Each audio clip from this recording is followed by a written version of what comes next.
Salut les amis, j'espère que vous allez bien, on se retrouve pour une nouvelle vidéo sur Fairy Tail. Avant toute chose, si vous aimez le contenu Fairy Tail de la chaîne, n'oubliez pas le petit like et le partage pour faire grandir la communauté et surtout pour m'aider au référencement sur YouTube. Dans tous les cas, cet épisode 283 de Fairy Tail qui est sorti entre samedi et dimanche, donc à 23h30 si je dis pas de conneries, sur ADN légalement, était juste ouf, mais se résume à un seul mot. Natsu. Alors oui, dans cet épisode, on est face à un Natsu qui est ultra déterminé, un Natsu qui est badass comme Jaja, mais que peut-on retenir de ce pseudo-arc avatar de cette guilde totalement osef, pété? C'est des raviolis les gars qui sont en face de Fairy Tail, parce qu'ils sont quand même plus de 2000 on va dire, et ils se font balayer d'une facilité déconcertante par Grey, Jubia, etc.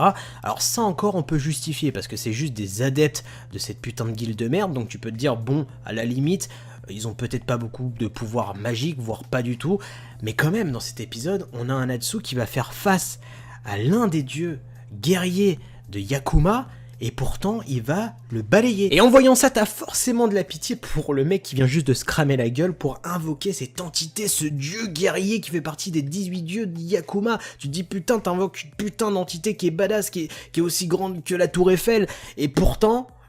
il va se faire dégommer en une claque, en un seul coup de poing. Alors certes, c'est pas n'importe quelle technique, tu vois, c'est le point destructeur du roi dragon de feu, c'est une attaque voilà qui est belle, etc. On a un Natsu qui est déterminé, qui veut pas, comment dire, prendre son temps, etc. Il veut clairement one-shot l'ennemi pour prouver que maintenant il veut plus laisser passer la chance, mais surtout, eh bien, ne plus perdre un compagnon. Et ça, franchement, il y a une bonne morale derrière tout ça.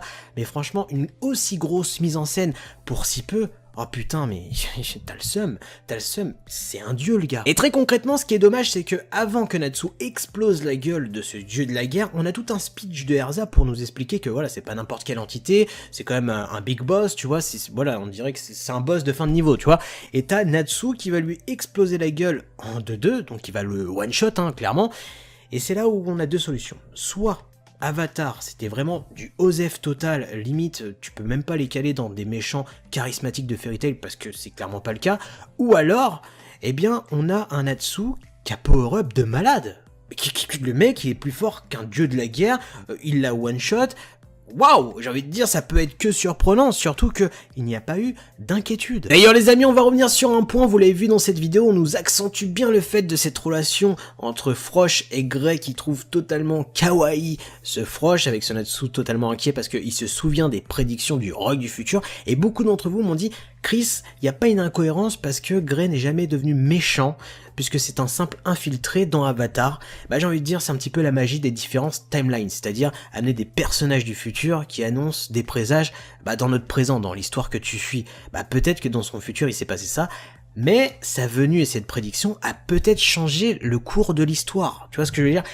En gros, il y a une incohérence sans avoir une incohérence, parce que au final, peut-être que Hiro Mashima a voulu troller, ou peut-être il s'en est totalement battu les couilles, j'ai envie de dire.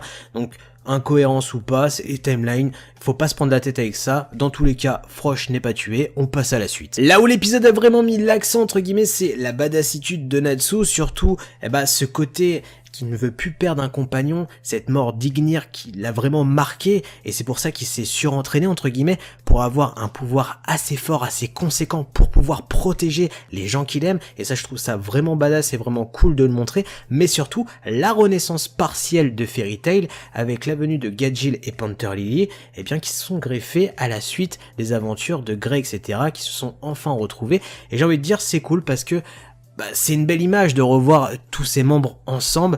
Alors on est sur la bonne voie, on est surtout sur un arc qui se termine pour amorcer sur un nouvel arc pour la reconstruction de Fairy Tail, pour que la guilde rouvre ses portes. Comme à chaque fois, je ne parle jamais des previews pour pas spoil et surtout pour garder le suspense au prochain épisode qui sort samedi prochain. Dans tous les cas, à vous de me dire ce que vous avez pensé de l'épisode, du power-up de Natsu, de cette guilde d'Avatar entre guillemets, de liker, de partager à foison pour faire grandir la communauté Fairy Tail sur la chaîne, et surtout abonnez-vous. Sur ce, moi je vous laisse, tchuss!